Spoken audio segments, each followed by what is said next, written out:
What's up, guys and gals, and welcome to the Nerd Castle for the first episode in what I would like to say is a bit of a hybrid. So I was gonna do this game for the weekly indie newcomer, but then I decided I really wanted to do an LP about it after I played the first couple chapters. Like, I played the first 30 minutes, and I had so much fun with it that I was like, you know what, I'm gonna do a hybrid weekly indie newcomer that feeds into a series, and it becomes a series. And so this will be labeled as episode 1, but just know that this is your weekly indie newcomer for the week of the 18th, I suppose, of June in 2014. So what is Vlad the Impaler? Well, Vlad the Impaler is sort of an RPG choose-your-own-adventure hybrid, and so there's going to be a lot of reading and there's a lot of storyline here, but given the way that I found everybody really enjoyed Sunless Sea, which has a ton of reading and a ton of storyline, I figured this might be a reasonably decent choice to jump into next. And so, without further ado, let's go ahead and play Vlad the Impaler, because honestly, I know how everybody feels when I start blabbering too much, so we're just going to get going. We're going to click to begin, and we're going to go to New Game, and the first thing we've got to choose is what our character is going to be, and so we can go with the Dexterous option, which is the Explorer. You have knowledge of the land, you are fast, on target, and adventurous. Will you be the enemy spy or the diplomatic emissary? The Soldier is fierce and strong. Fulfill your knightly duty to the kingdom or unlock your dark side and become the assassin. The Mage is skilled, wise, and supernatural. Become the High Priest, specializing in protective magic, or the Sorcerer with a thirst for destruction. I think I played the Explorer last. I'm gonna go with the Mage this time. The Mage looks dope. I mean, look at that color right there. That thing commands respect. And so I'm gonna just overwrite my previous thing. I have need of your skills once again. Darkness has fallen upon the city of Istanbul. Blood paints the streets, and the cries of the dying rise from the night. The Sultan himself will not set foot within its walls until the dread curse is lifted. Holy men, knights, and inquisitors have all been sent, yet none have returned.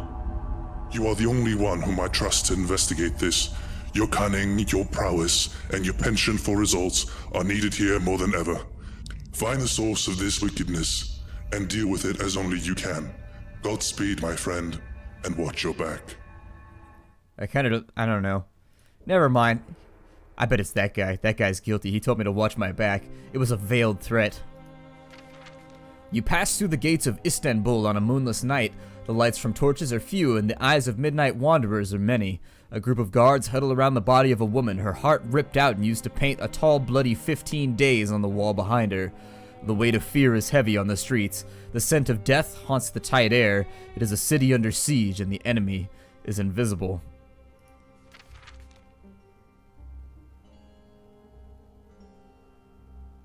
So every day we get an action. So if you take a look at the top right here, there's 15 turns to a game, and there's different chapters in which different things will happen. We've got our stats up here in the top left. These are what the events are going to be referring to. We'll get bonuses along the way, although I think the bonuses only really matter. It only really actively checks your stats like in the final days when you're trying to figure out like the really difficult stuff. Up until then, mostly we're going to be spending our time just kind of clicking on dialogue options and figuring out how we want to investigate the murders. And so we had that rather heartless lady who's been ripped apart in the streets. I suppose that we should start in the... well, I don't know. Let's go to the square first with our first action. You are walking through the square searching for the head of the district guards when you pass by a man proselytizing from the top of a crate. As you walk by, the man shouts and points at you, and that is why God punishes us. Foreigners in armor with their idolatrous gods and their wicked schemes. Get thee hence, heathen. Get ye back to your land of sin and fornication. Okay, and so we have two responses right here. We can say only a fool would claim to know what God thinks, or we can say we came to Istanbul to save its people. The confrontational part of me really just wants to call him out, so I think that's what we're going to do. Only a fool would claim to know what God thinks. And only a God-forsaken atheist would challenge the word of the Almighty, replies the preacher, getting even more fired up. Here we find the vanity and arrogance of the heathen mind. Only he who is ignorant of the path of... What is that tattoo, you ask? The preacher glares at you. That tattoo on your right arm, you continue. I assume that's the jackal symbol of the Bosphorus Brotherhood? Maybe you were a member. Maybe you still are. Either way, that's a sin. Leviticus 19:28. Do not cut your bodies for the dead or put tattoo marks upon yourselves, for I am the Lord. If you are truly God's mouthpiece on earth, then why are you singing against him here in the middle of the holy city? The preacher begins to reply, but the crowd is now booing him. You can feel his hot stare on your back as you turn to leave. Alright, we've been here like 30 seconds and we're already making friends. We're already looking to get knifed in the back. It was petty to even engage the fool in conversation. Having been forced to study the scriptures for years at the orphanage, you have an unfair advantage, especially over someone not educated enough to know that you shouldn't lecture strangers on something you yourself have never read. We gained charm from that? Apparently we're quite the charmer. Our ability to call people out and offend them and make them angry has increased our charm. I guess. The events are different, by the way, depending on the characters you play, because when I went to the Square as the Explorer, something completely different happened. So I'm assuming there's at least 3 playthroughs in this game, because the events at each location seem to be either random or decided by the class that you're playing. Let's go to the bazaar next. You enter the tent of a bookseller in the bazaar. The owner sits stoically on a large pillow. His face is cracked with wrinkles and his beard is full of gray and black. He motions for you to sit across from him. His nephew offers you Turkish coffee. Ooh, Turkish coffee. They're breaking it out here. Thank you. After both of you have sipped from your cups, the nephew politely asks what information his uncle can help you with. Well, Efendim. We can say that we need to know more about Istanbul, and we need to know if a plague of violence like this has ever been seen before. Let's ask straight about the case, I guess. The old bookseller points across the tent, and the nephew dutifully runs over to that shelf. He pulls out a particular volume and hands it to you. The cover reads, The Slaughter of the Trigovist. I don't know that word. Inside, the pages are filled with stories of a Romanian city that was beset by mass murders, witch hunts, abductions, exorcisms, and dark creatures laying waste to the population. Eventually, the city descended into complete depravity until a mighty hero arrived and restored order, chasing all of the dark powers away.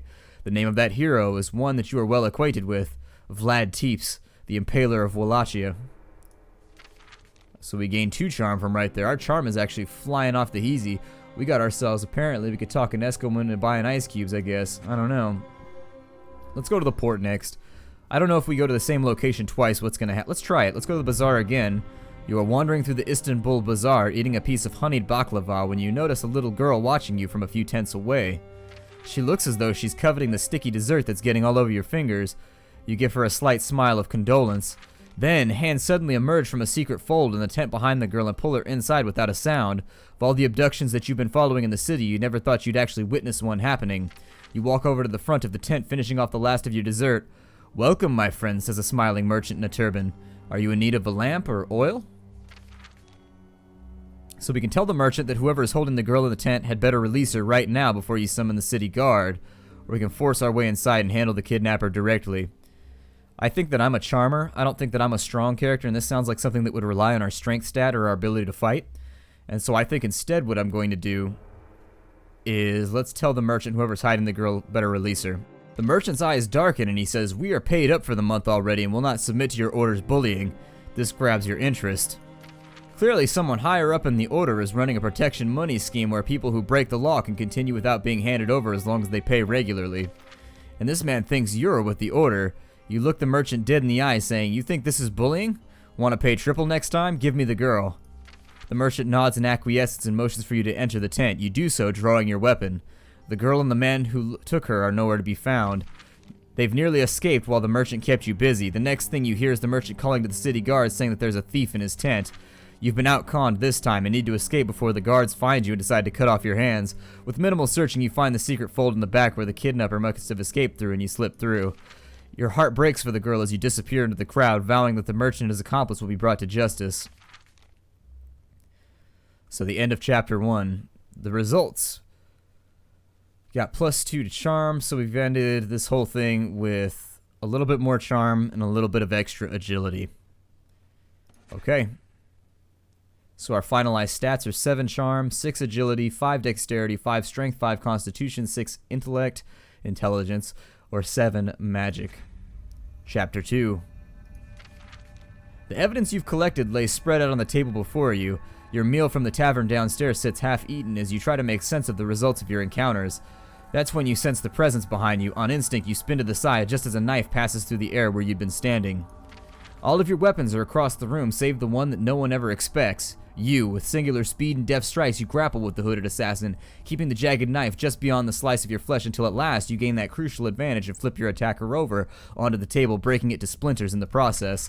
The assassin lies still. Pulling back his mask, you find a horrible slackness in his head, the result of a broken neck. His face is European. Around his neck is a silver cross with a tiny dragon curled around it. In his pocket, you find a small bound copy of the Exorcist Doctrine and a piece of folded paper. It is a letter with the name of the inn where you are staying, as well as your room number. Excellent, you think to yourself. If people are trying to kill me, then I must be getting somewhere.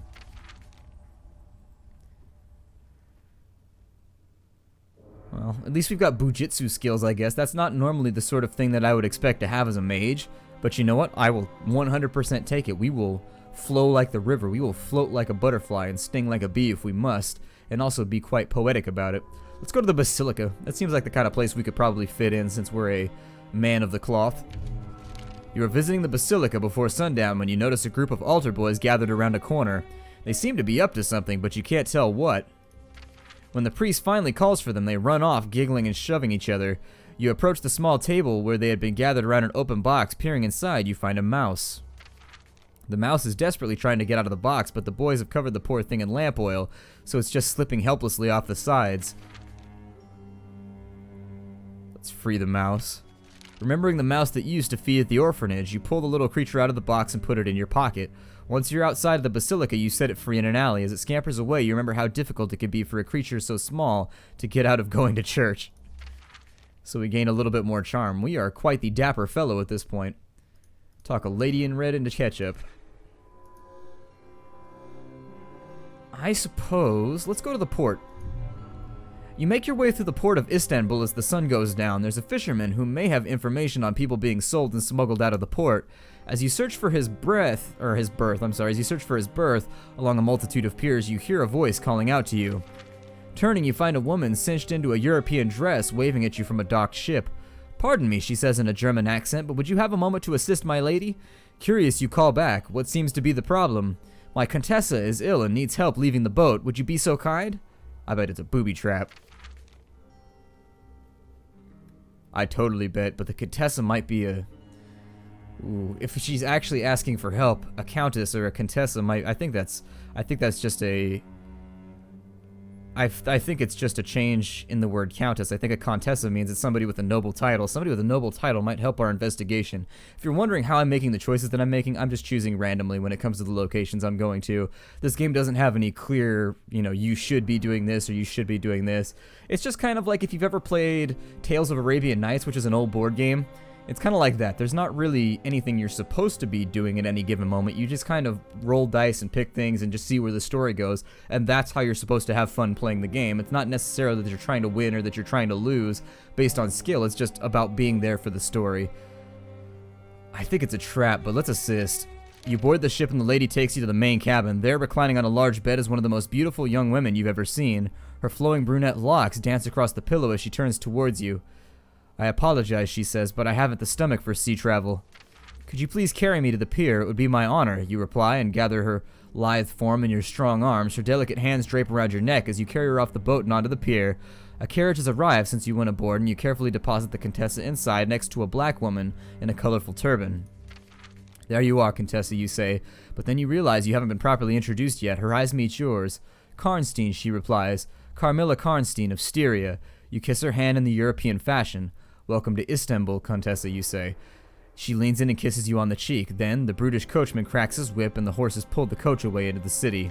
When it is gone, you resume your search for the fisherman. You find him 2 piers down and ask what he knows about the people being bought and smuggled. I'm not talking to any lover of the Upir, he hisses. What do you mean, you ask? Upir, he spits back. Vampire. They cannot cross running water except at noon and at midnight unless someone carries them over it. He crosses himself and walks away from you. Interesting. I wasn't aware of that. I used to be really into vampire stuff. I've never heard that before. Can't be carried over water except at noon and midnight. That's interesting. I wonder if that's kind of an Eastern adaptation of the story. I find that to be fascinating. Ooh, we lost charm. But we may have gained an ally. I don't know. We're about halfway through our turns now, so I may play this game multiple times on the channel if people enjoy it. Just sort of depends what people want to see. Well, since we borked that challenge, let's go... The catacombs seem kind of risky considering we're hunting a vampire. That seems like a bad idea. Let's go back to the Basilica. You enter the Basilica shortly after dusk. Evening Mass is in session as the priest reads from the Book of Revelations. You walk along the outside of the pews, analyzing the parishioners who have gathered, searching for any sign of the unusual.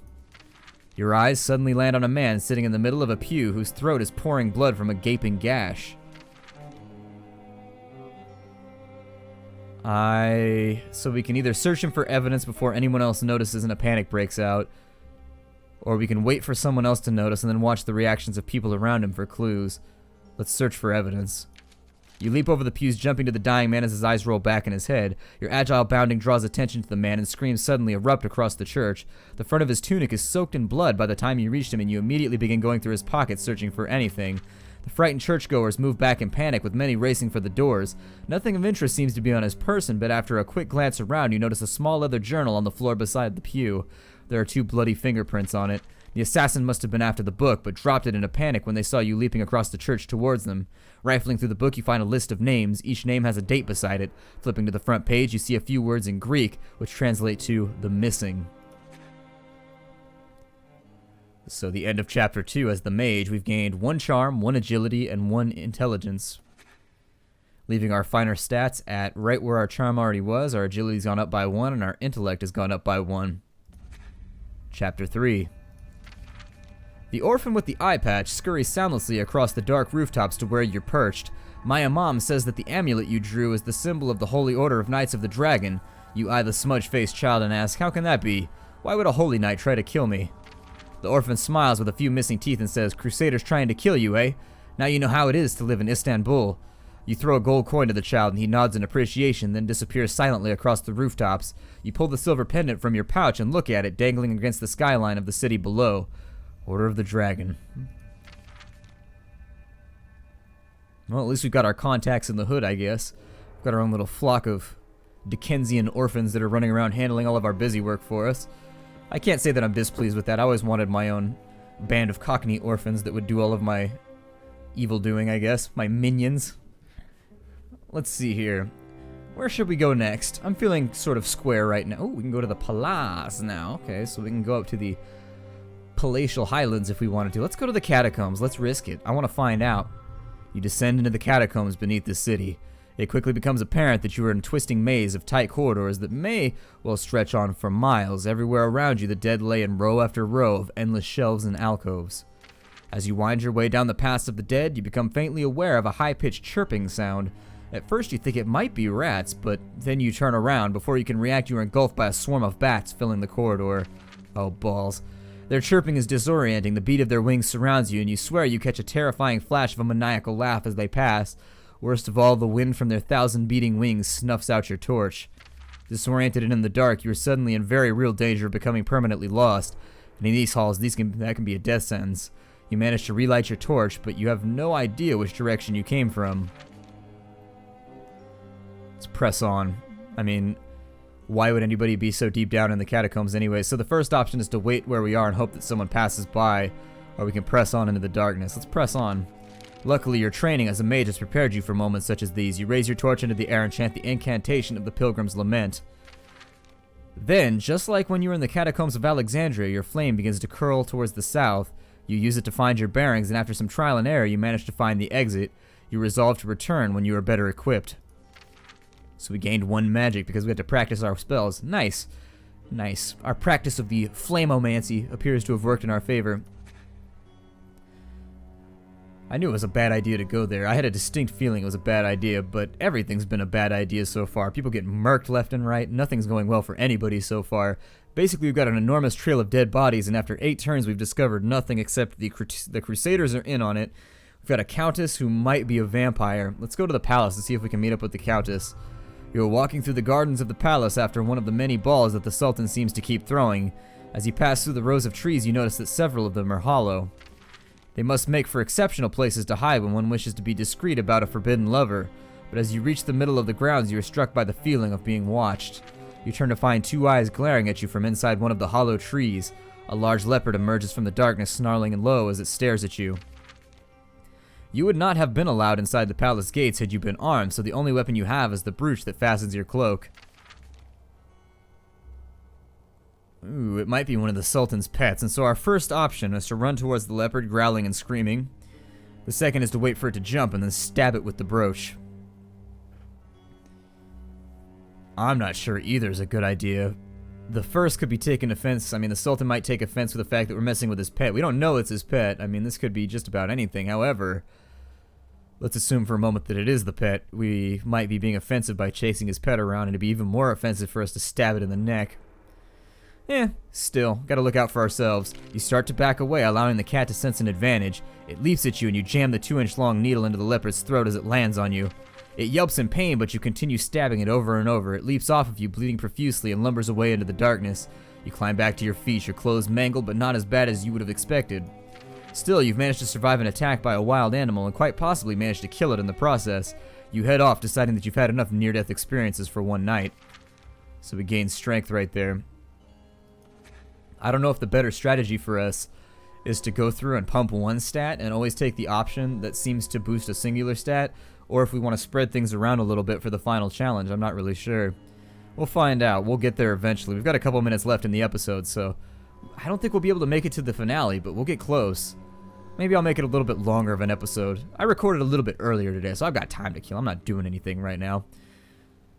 I think I will... Oh, I don't even know, to be honest. Let's continue with the Basilica. The innkeeper's daughter went missing after church services this morning. It's another abduction of many, but you knew this girl and you liked her. That makes finding her all the more important. As you enter the Basilica, you head to the last place anyone saw her lighting a candle at the shrine of the Black Madonna. You examine the area carefully, looking for any sign as to her whereabouts. When you move to the kneeling bench out of the way, you're surprised to find a narrow grating in the floor. It's little more than a vent, but it does open from the inside. With a well-placed kick, you knock it open and climb down into the floor. The crawl space is tight, but it soon widens into the Basilica cellar. There's a makeshift kitchen set up there, and a priest is sitting at a table sipping on a bowl of stew. The things you've witnessed since coming to Istanbul cause your mind to jump to the absolute worst conclusion. You ask, "Father?" The priest yelps as he turns around to face you, a long chain shuffling with his foot against the floor. You take a step forward. "Father, what kind of stew is that?" The priest gets a wide smile on his face, marked by gaps of missing teeth, and says, "Heathen stew." Do we kill him or do we go tell... I mean, I find it hard to imagine that the head priest doesn't know about this, and so by telling the head priest, I mean, I don't want to be a tattletale. Let's ride. Kill the son of a bitch. So basically, there's the option to snitch, and then there's the option to stitch. We're going to stitch in this case. You are merciless. Your weapon plunges into the cannibal priest's face, and his blood sprays around the cellar as he flounders. When he finally collapses dead and gurgling, you fish the ribbon that had always been the girl's... Oh, the ribbon that had always been in the girl's hair out of the stew. You only wish you could forget the image of her eyeball floating next to it. God. As you're returning to the inn, a woman bumps into you, and you recognize her as one of the townspeople you helped earlier. Flustered, she rapidly thanks you for all of your assistance and stammers, "We call you the Holy Priest of Istanbul." So we lost a constitution, but we gained 3 strength. And we've gained magic. It looks like our picture has changed slightly. We've gotten this rather sinister looking beard, which is very, very threatening. And honestly, we've got ourselves a habit, and we've got a mace now. We've upgraded from a... Actually, we got kind of a sword going on, too. I like the way that our picture changes based on our stats. So I guess we're turning into kind of a warrior priest right now, a Templar, if you will. Although perhaps that's not the proper correlation to draw in Istanbul. Although it might be, given the context. So we end with 8 strength, 7 intelligence, 8 magic, kind of a battle priest, and 8 charm. We really do have kind of a paladin thing going on. We've got a lot of charisma, a lot of magic, and a lot of strength. Unfortunately, our constitution is horrific, so we need to see if maybe we can fix that. Chapter 4. You descend the cramped staircase below the city streets. At the bottom, you are faced with a heavily armored man in a dark hood. If you're right and everything you've witnessed so far is to be believed, then the answers you need are on the other side of the gate that this man is guarding. If you're wrong, then he will certainly kill you. Gambling with your life, you reach around your neck and produce the silver amulet of the cross and the dragon. The man nods, then opens the gate for you to pass within. As you plunge deeper within the city, you breathe in relief. Your plan has worked. He thinks you're a knight from the Order of the Dragon, but all your bravado fades as you enter their secret sanctum. Hooded men and women kneel in rows, murmuring twisted prayers with the silver dragon crosses in their hands. On the walls hang bodies mutilated in ritualistic ways with symbols painted in their own blood. Symbols that you have seen all across the encounters in the city, symbols from the exorcist doctrine. You dare not stay long enough to be recognized. Besides, you now know who's behind the atrocities. The question on your mind as you duck up a shadowy staircase is, why? God, I love how dark and how much ambiance this game has. Like, it's a very, very simple game, but this is the perfect example of a of a graphic novel done right. It's just interactive enough to where you feel like you're part of the storyline, but simultaneously, the artwork draws you in and makes you feel like you're caught up in a story where no matter what you pick, the story goes on. You know, there's a god in the machine right here. No matter what, the story is going to continue, no matter what you pick. And so you sort of feel helpless in that a lot of your options give you very little to go on, or they give you just enough to give you more questions so that you can click the next location. Additionally, the disconnect between all of the locations always makes you feel like you're going after multiple leads. Let's go to the square.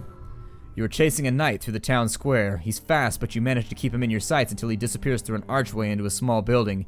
You follow him in only to find a staircase leading down. The air is moist as you leap down the steps. You are obviously descending into one of the city's many cisterns. When you emerge from the stairs, however, you are struck by the size of the underground space. Pillars stretch in all directions like a forest of stone, all surrounded by several feet of standing water. People mill about along the walkways situated just above the waterline, trying to hide from the afternoon sun. You spot the knight as he reaches the end of the walkway, only to discover that there is no exit in that direction. He turns. Your gaze meets his across the crowd. You give him a consolatory smile. He's made a bad choice, and now you have him. He smiles back and reaches over and grabs a chain on the wall, pulling it down hard. A thundering sound echoes through the cavernous chamber, and your blood runs cold as you realize that the cistern is now flooding. People scream, and water rises around your feet. Let's save as many people as we can. So we can either go after him and try and get the bastard, or we can forget the knight and save as many people as we can. Let's go for the good option. You give the knight one last look of rebuke, then turn to grab the children next to you. We're getting out of here, you say, and pick them up and run towards the exit. The water level rises quickly, but you manage to get them to the steps before the place floods completely. From there, you drag as many people up the steps as you can, including an old woman who seems to have injured herself in the panicked rush for the exit.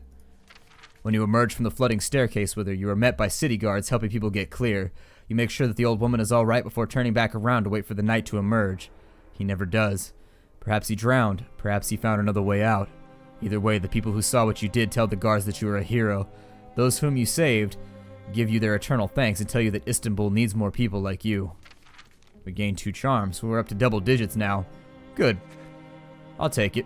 Let's go to the bazaar again. No, the basilica. We've had good results there. Walking past the basilica at night, you think you catch a faint muffled cry. It seems to have come from somewhere above, and you look up at the looming towers. You strain to hear anything else, but no sound drifts down. You watch carefully, but the moon is behind the clouds and you can't make anything out. Still, something sinister is happening up there, and you can feel it. We can break into the basilica and find our way to the roof, or we can risk our life climbing the outer walls of the basilica to get to the top. We've got a lot of strength, so either or would be a decent option for us. I think this is probably the agility choice. Let's go with the strength choice. We'll break in. You head to the western doors of the basilica and begin picking the lock. Clearly, you are not the first to have tried this, as there are scrape marks all around the keyhole. Just then you hear, "You there, thief! Stay where you are!" A gang of city guards are racing down the street towards you. Cursing your luck, you leap over the railing of the basilica steps and bound off into the shadows of a nearby alley. It takes almost 10 minutes of cunning navigation to finally lose the Istanbul guards.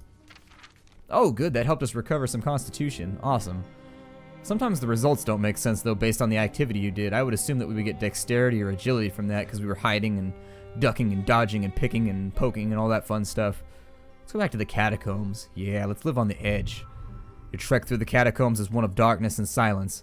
That is, until you catch a distant scream echoing off the stone. It's followed by another, and then another. Figuring out the direction of the cries is difficult, but after some trial and error, you find yourself on approach. Then you see the dim lights of flickering candles as you emerge into a small underground arena.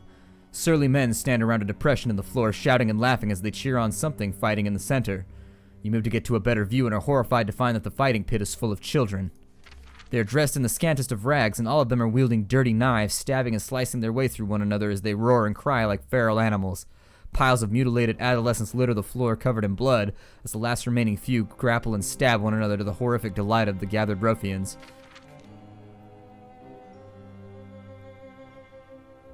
I don't know. Both of these are the right thing to do, to be honest.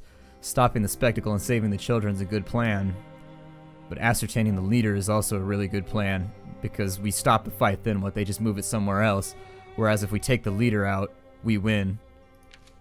It breaks your heart as the last child's blood sprays across the corpses of his fellows as he collapses to the soaking pile. A few men in the crowd cheer while others boo, breaking their wine bottles on the floor before wandering off. You'd like to kill every last one of them, but your ire is turned towards the men, doling out the winnings to the few who had correctly bet on the final child to die. The man smiles as he counts his profit from the depraved event as you approach him. Where did you get the children, you asked? The man nods to his 2 thugs to deal with you. Unlike them, however, you are not drunk, and you are expertly trained in killing men who are larger than you. As their bodies collapse to the stone, you shove the money man against the wall and put your weapon to his throat. Where? The knights, he confesses, terrified. The knights hand over the children when they finish with them. Why do you care? They're just heathens. You stick your sword through his throat and wrench it back out.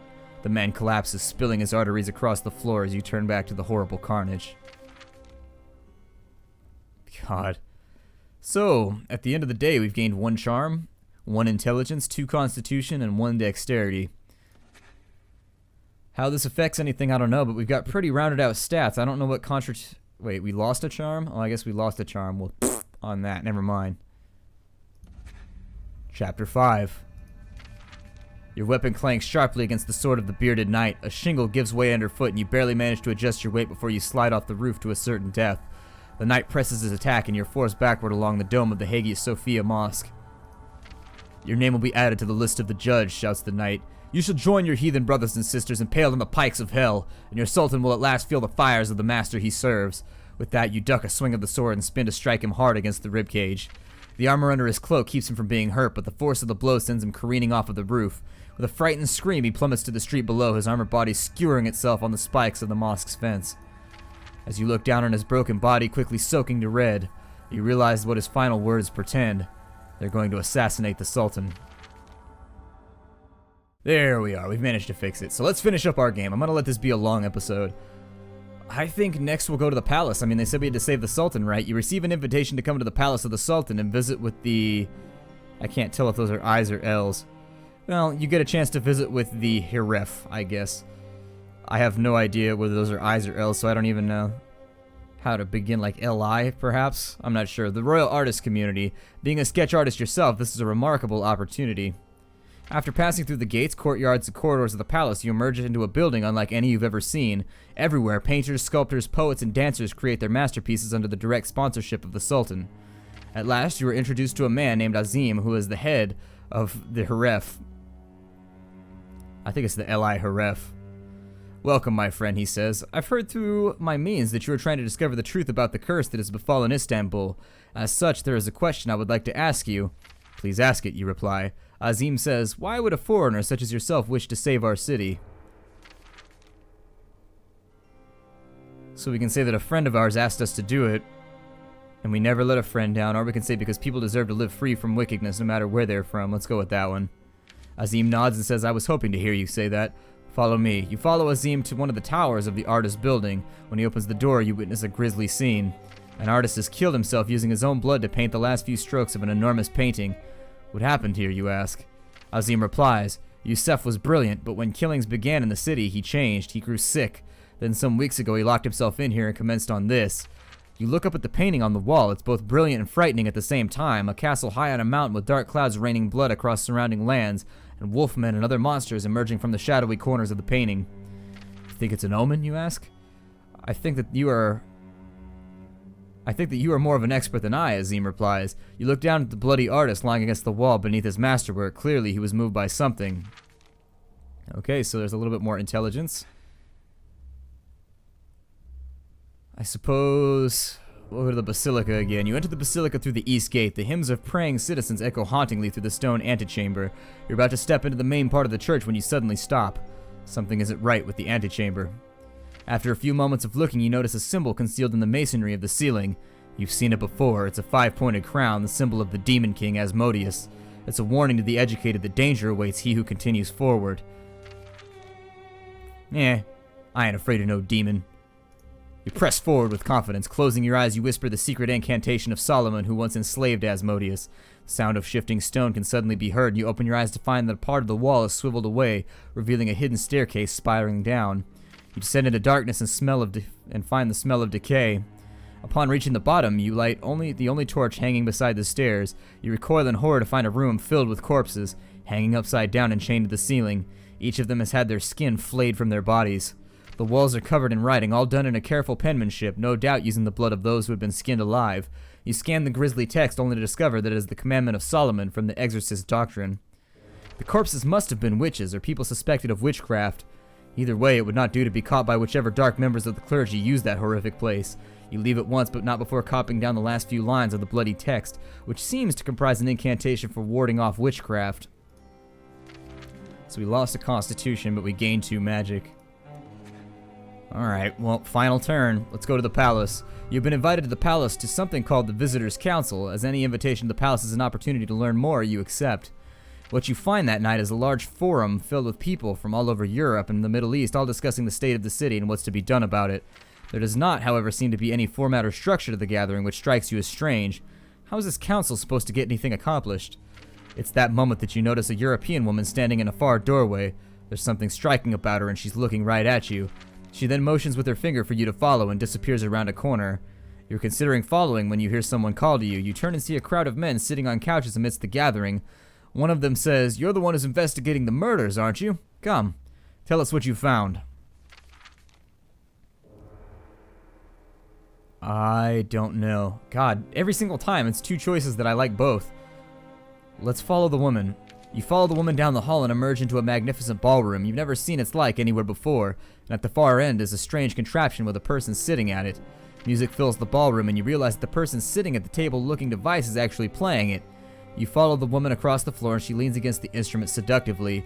You join her to find a man in his 30s playing the instrument by pushing a series of ivory panels. What is this thing, you ask? It's called a harpsichord, the man says, sounding aloof and bored. The woman walks past you, running a hand across your shoulders as she goes to sit next to him.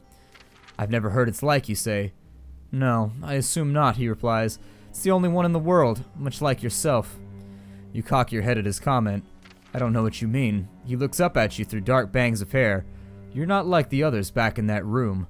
You're just as bored by that senseless gathering as I am. It's really little more than a way for the Sultan's vizier to get an accounting of how many foreigners of means there are in the city at any given time. Nothing more than a catered roll call. And who are you, you ask? My name is Radu, he replies. I am the son of Vlad II of Transylvania. You weren't expecting that. Any relation to Vlad the Impaler, you ask? Radu smiles. I see everyone is calling him that now. He wins a few battles against the Sultan and suddenly he's a monster. You lean against the harpsichord. Is he a monster, you ask? Radu looks up at you. Yes, he is. But not in the way that everyone thinks. No, he's far worse. Is that why you're here, you ask? Something like that, he replies, stopping to take a drink of wine. He and I were both here. We were hostages to the Sultan when we were younger. Vlad made use of that time, and I'm still here. But talk of my brother makes me bored. He stands and the woman puts her arm around his. If you want to spend time talking about the Impaler, then go mix with those commoners out there. But if you want to fuck like a Transylvanian, then follow us. What? That took a turn.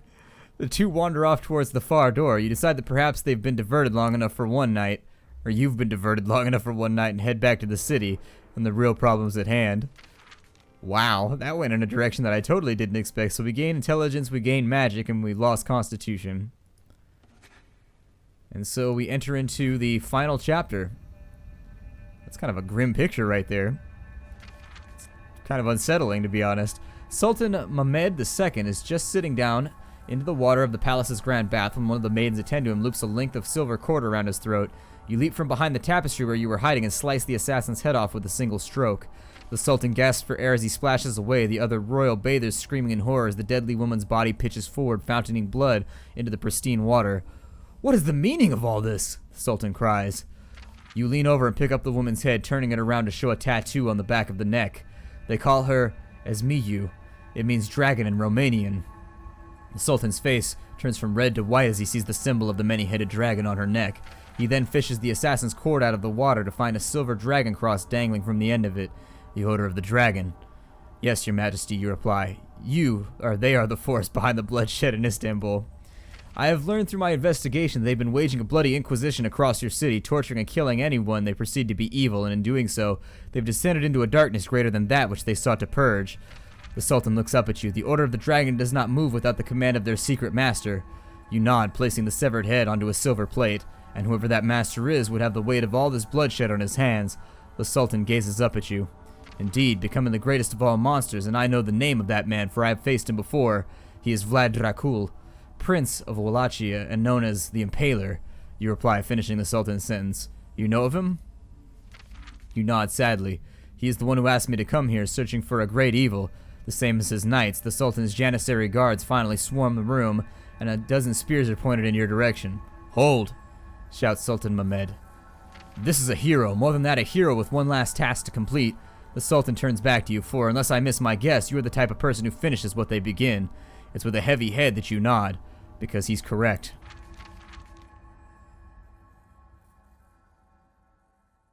The Sultan leaves the room for a moment, stepping into the shadow. He returns carrying an item that he holds with great esteem and presents it to you. My sorcerers have told me of your magics, the Sultan states. Take this and allow its power to guide you. Just a glance at this staff inspires faith from within. Although fit for a king, its true power is a waste in my heavy hands. So we gained intellect and magic. That's a little bit weird because we have a lot of strength, so that might not help us as much as we think it will. The journey to the castle. You leave behind a city still in the grip of darkness. Despite all you have done on its streets and in its shadowy corners, there is only one way to truly save it. Your trek across the Ottoman country is arduous. By day, bandits hound you as if specifically being given your name. At night, things crawl out of the shadows with teeth like knives, only to be kept at bay by the circles you draw upon the ground around you. It is harrowing and you sleep little, but as you climb through the mountainous forests of Transylvania, you at last find the road you once climbed as a friend. And even in the twisting twilight landscape, there are still a few flowers to be seen along the road. You pick a few that catch the last light of the waning sun, but as you round the final bend, Vlad's castle comes into view. You once stayed there as a welcome friend, now it seems to stare at you in hunger, as if the very stones were luring you into the gaping mouth of the inner gate. The portcullis crashes down behind you, and as you enter the dead walls, you know for a fact that there is now only one way you'll ever leave Castle Dracula, and death is not it. Oh, hell. It's not boding well.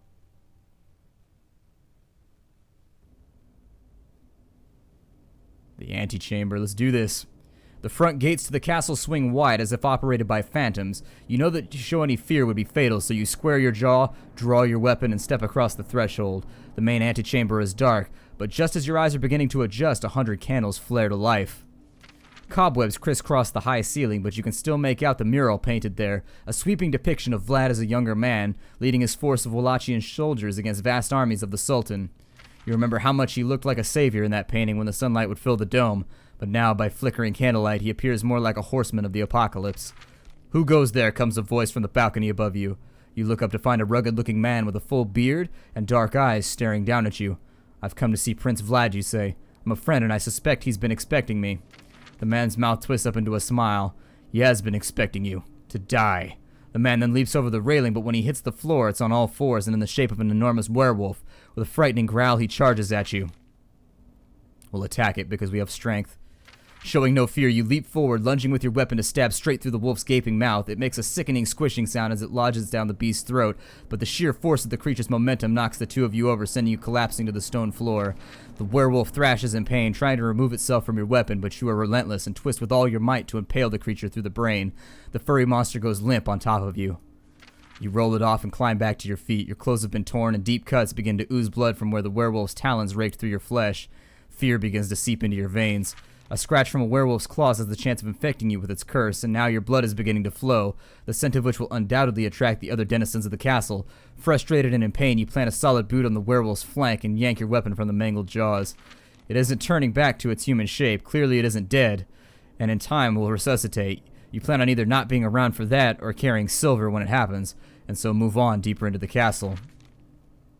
We lost agility, but we gained constitution. Okay. To the Black Chapel. As you enter the Black Chapel, you are surprised to see just how greatly it has fallen into disrepair. It wasn't more than 10 years ago that you attended Mass in this very place, and yet it looks as though centuries have passed. The pews have been split and warped, the altar is overgrown with lichen, the crucifix has been shattered, dust and ash cover everything. Most disturbingly, however, is that the tombs of the long-dead Draculs seem to have been recently opened. You cross the chapel, past the baptismal font where Vlad himself was baptized as a child, and you wonder just how this great man could have fallen so far. That's when you realize that there is a woman standing against the far wall. You hadn't noticed her when you entered, because the dress is gray, and her face is covered with the same ash as the rest of the chapel. She stares at you with unblinking eyes. What are you doing down here? We could attack her or we could talk to her. I'm going to talk to her. What are you doing down here, you ask? Her voice is little more than a whisper when she replies, I was married here. You take a step towards her. You're one of the Draculs, you say? She slowly shakes her head. No. Are you dead, you ask? She blinks for the first time. Single tears run down the sides of her face, washing away ribbons of ash. Then she nods. You take a step closer. Did he kill you? She shakes her head. No. Are you one of his guardians, you ask? She closes her eyes, then she slowly nods. Her voice is even quieter when she replies, But I have failed. How have you failed, you ask? Mere feet away from her, fresh tears run down her cheeks as she says, Because I was guarding his conscience. That stops you in your tracks. What happened to him, you ask? Her eyes slowly open as she looks at you from the deep shadows of her face. He sought to do good deeds. He intended for the Knights of the Dragon to help the innocent, to combat evil, but they've gone astray, persecuting everyone they've come across. And the blood on their hands has twisted them, opened his heart to the influence of shadow and night. And he no longer listens to me, only the howling of wolves and the mewing of cold women. He is lost. Her eyes wander down to your weapon. Now there is but one last thing which can affect his heart. She reaches a filthy finger to touch your weapon. There's a sudden flash of light blinding you. You step back, rubbing your eyes. When the effects of the flash finally subside, you are alone again in the chapel. Your weapon, however, now seems different, almost as if it were shinier, luminescent in the black chapel. You remember the werewolf and press on, up the staircase, climbing into the heights of the castle. Maybe it's enchanted. No stats gained, but maybe an enchanted weapon? The Eastern Parlor. At the top of the stairs, you find yourself in a long corridor, leaning down toward a pair of heavy oak doors. You gather your courage and move forward, past the open rooms along the side of the passage, but then one catches your notice. Against your better judgment, you look inside. It's a salon-type parlor, as dark and dusty as everything else you've seen in the castle so far, but through the moth-eaten drapes along the far wall you can make out a painting. On the canvas, a regal couple face each other, holding hands. The taller of the two figures is a young Vlad, dressed in an opulent and regal uniform with a ruby-encrusted sword sheathed on his hip. Staring into his eyes is a beautiful Transylvanian woman in a royal dress of gold and blue. Your jaw drops, there can be no mistake. You just saw that woman in the chapel downstairs. Vlad's wife? He was married when he was younger? That's when you feel the slither of chilly fingers across the back of your neck. You spin around, raising your weapon, and yet you find no horrible monster, but three beautiful women in flowing gowns, otherworldly in the moonlight seeping in from the windows. Ooh, those are Dracula's daughters, I'll bet. I'll bet you anything those are Dracula's daughters. There's 3 of them. I think that's how many there were in the book, if I remember correctly. Do we give them the flowers, or do we just attack them? As I recall, they were quite vicious. Just as vicious as their father, if I'm recalling correctly, but I'm rusty. It's been a long time.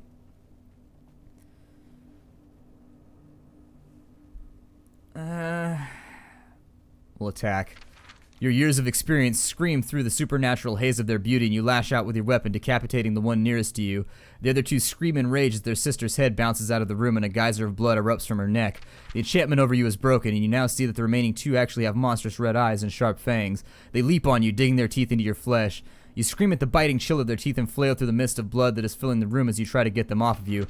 Their strength is otherworldly, but you have not come so far to be subdued by mere minions. Summoning the lessons of the battle monk, you twist and roll, breaking the fiends off from you, and spin with your weapon to decapitate the remaining 2. More blood fills the air from their severed necks until there's a thick haze of red suspended in the room. You stumble back out into the hall, leaving much of your own blood behind as you turn your sights towards the final door. We lost constitution, but we gained strength. Damn. We're not looking so good. We're gonna have to rely on intelligence and magic if we want to get out of this thing. Covered in the blood of the vampire women, you kick open the heavy doors and walk inside the audience hall of the castle. 3 long pikes with sharpened spear points stand in a row along the far wall. Behind them hangs a banner with a symbol of the Knights of the Order of the Dragon. Sitting at the desk in front of them is a man with long dark hair. He looks up from writing as you enter. You recognize the face all too clearly. It's him, Vlad the Impaler. You should not have come here, my friend, he says, setting down his writing quill. You step forward, replying, and you should have not sent me to Istanbul if the darkness I was meant to find was actually you. Vlad stands up from his chair, looking every bit the man you remember from better days. He says, I had expected that a great evil was rising, but my knights, no matter how many heathens they killed, no matter how many witches they flayed, no matter how many wicked men you assassinated, they still could not find the source of the evil, so I sent you, the best investigator of the supernatural I've ever known, because I knew that if you ever came through those doors, it would confirm what I had grown to suspect, that I had become the great evil. He releases the heavy cape from his strong shoulders to fall to the floor. And tonight you've proven me right. You watch as Vlad's skin cracks and splits, breaking open and sloughing off as if a serpent was shedding its other lair. Outer lair. Gray flesh, muscular and terrible, emerges from beneath. Long black talons end at his fingertips. Symbols of some dead language cover his torso. His face peels away to reveal demonic eyes and saber-like fangs, and bat-like ears extend from the sides of his head, and from his back sprout 4 membranous wings which flex for the first time. "Look upon me, old friend," he says in a hellish voice, "and know that you are my final test, the last barrier before my great blood-hewn destiny." Oh my. We do have an awesome beard, though. I feel like that might act in our favor. Oh, hell.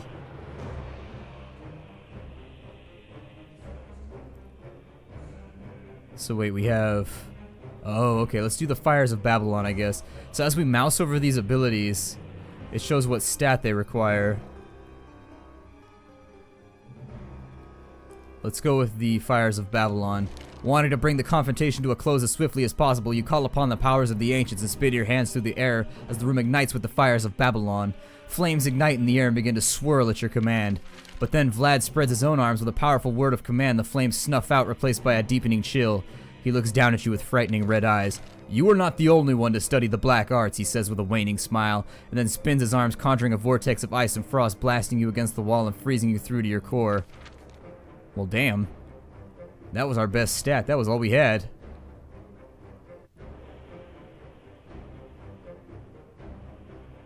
I guess we'll go with the Staff of Skyfire. You leap forward, swinging your staff in tight arcs, striking the vampire multiple times and sending his blood spraying out all around you.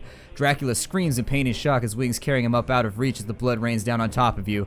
"How is this possible?" he snarls. You wonder the same thing yourself, and then you notice the slight glow from your bow. The same glow that blinded you when the woman in the chapel touched it. We don't have a bow, we have a staff. With a roar of rage and a swipe of his cursed hand, an invisible magical force rips the weapon from your hand, sending it crashing through a window and falling into the darkness. "Now," Dracula says, hovering towards you, "we shall see what you can do without your enchanted toy." Well, it bought us a hit, I guess. Smite?